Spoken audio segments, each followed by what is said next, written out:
President Trump faces new cries of foul tonight after his most blatant attempt yet to manufacture an election win for himself. His critics today called it everything from disgraceful to outright illegal.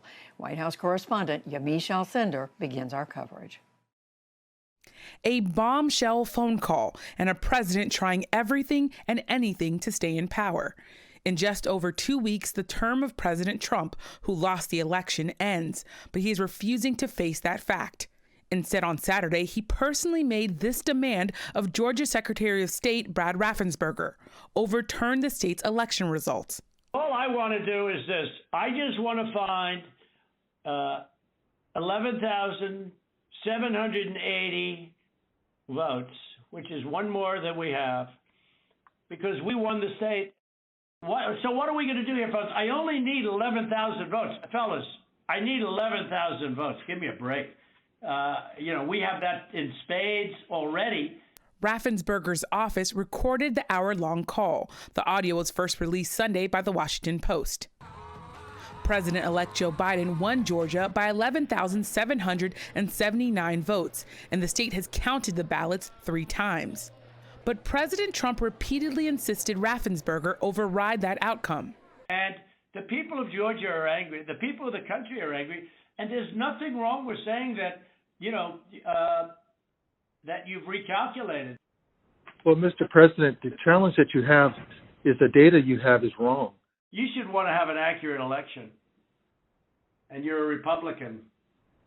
We believe that we do have an accurate election. No, you don't. No, you don't. You don't have. Not even close. You're off by hundreds of thousands of votes. So tell me, Brad, what are we going to do? We won the election, and it's not fair to take it away from us like this. And it's going to be very costly in many ways. Mr. President, you have people that submit information, and we have our people that submit information. And then it comes before the court, and the court then has to make a determination. We have to stand by our numbers. We believe our numbers are right. Before the two men spoke Saturday, the White House had called the Secretary of State's office 18 times trying to connect them. This afternoon in Georgia, Gabriel Sterling, a top state elections official, refuted the president's allegations of fraud. This is all easily, provably false.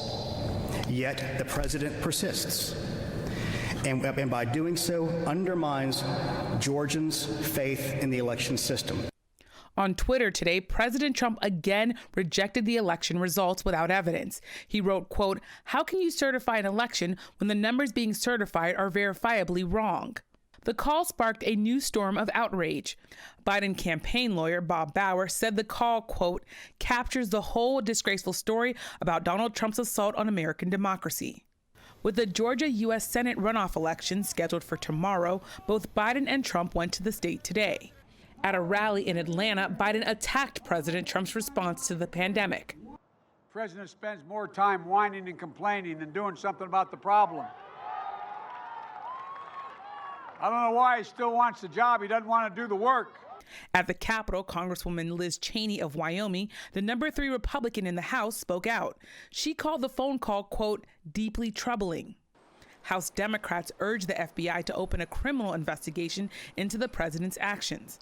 Democratic Caucus Chair Hakeem Jeffries of New York. The voters have spoken. The Electoral College has spoken. The courts have spoken. Joe Biden will be the next president of the United States of America, notwithstanding the delusional fantasies of some of my colleagues on the other side of the aisle. He was alluding to Republican senators who say they will object to the certification of the presidential results in Congress on Wednesday.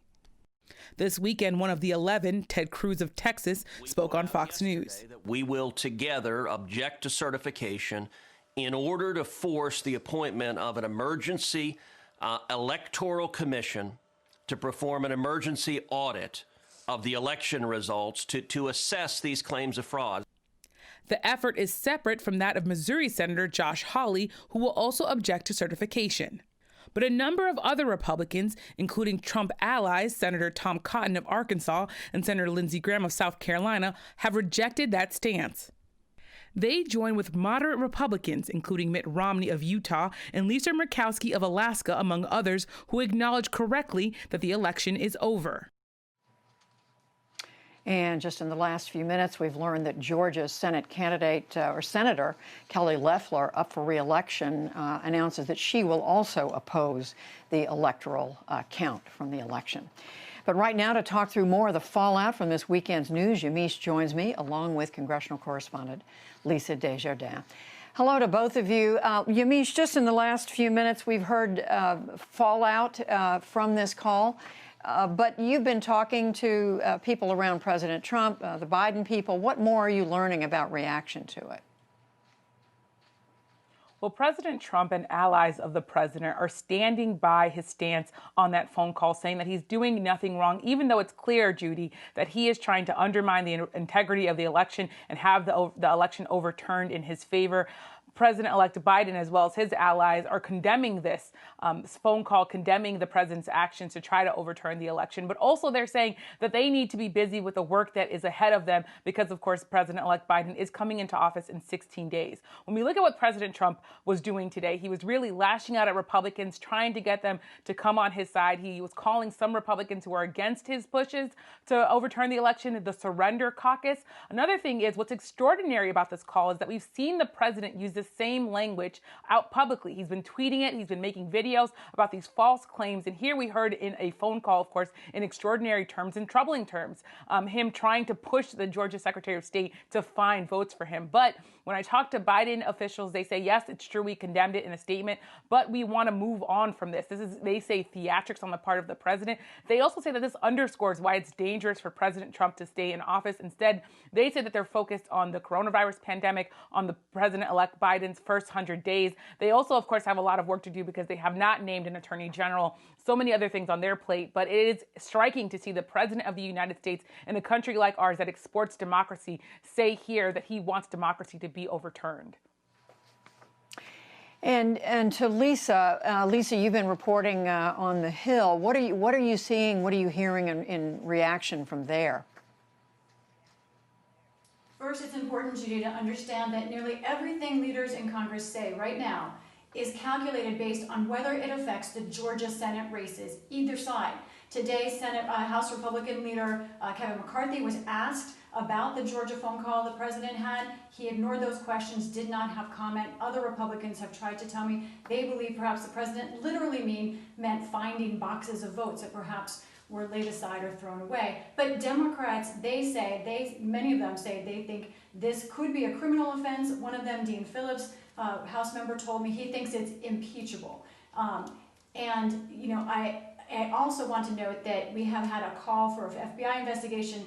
I want to show a picture of two House members, Ted Lieu and Hank Johnson. They are calling for a censure resolution of the president. And so we'll see what happens with that. And meantime, Yamiche, there's also strong reaction from former cabinet officials, from leaders outside of government. What are you hearing there? That's right. Well, today we've really heard a chorus of people saying that this action by the president is wrong and also pushing for the Congress and others to move forward, to go on so that the election can be fully certified and that Joe Biden can come into office. Now, we saw the former 10 living secretaries of defense come out. These are secretaries of defense who served both Democrats and Republicans in office, including Leon Panetta, as well as Dick Cheney. I want to read to you part of what this op-ed in the Washington Post that they wrote said. It said in part, here. Efforts to involve the U.S. Armed Forces in resolving election disputes would take us into dangerous, unlawful, and unconstitutional territory. They called also on the Pentagon and military officials to welcome the new Biden administration. They also said that they should resist any attempt to try to get them not to do so. We also heard from nearly 200 business leaders. These are big businesses, including Microsoft, Pfizer, which of course makes the coronavirus vaccine one of them, as well as the NBA. And they all said that this really is an election that is over. They said that they want Joe Biden to turn to the coronavirus pandemic because it's going to be impacting businesses, including their own. And then separate from all this, Lisa, what's going on this week is Congress has gotten underway. First week of the year. It's going to be a very busy week. What should we know about that? What's coming up? And apologies for that audio problem I had. I think we're all fixed. Well, we saw yesterday I was in the House for Speaker Pelosi being reelected as Speaker. Even though she has a more narrow majority, she will be the Democratic leader again. But I think the real standout story from this opening of Congress was the COVID concern. We know today that one of the representatives who was in the chamber yesterday, Kay Granger of Texas, after she voted, after she was there several times during the day, tested positive or received her positive COVID results. Now, I want to also show you a picture of what the House chamber looked like during one of the swearings in yesterday. You can see that there was a real lack of social distancing. Now, I will say most members were wearing masks. However, they were in each other's proximity. I watched it from above, myself social distancing, and there was very little social distancing. There is a real concern that perhaps the opening of the House session yesterday itself could have been a super spreader event. We're going to have to wait for the next few days to see if other members are having to quarantine or test positive. And of course, we have a major joint session about the Electoral College just 2 days away. Which will involve a lot of people, Lisa, in the House chamber. Well, we certainly hope that no one else tests positive, but everyone's on the lookout. Lisa Desjardins, Yamiche Alcindor, thank you both.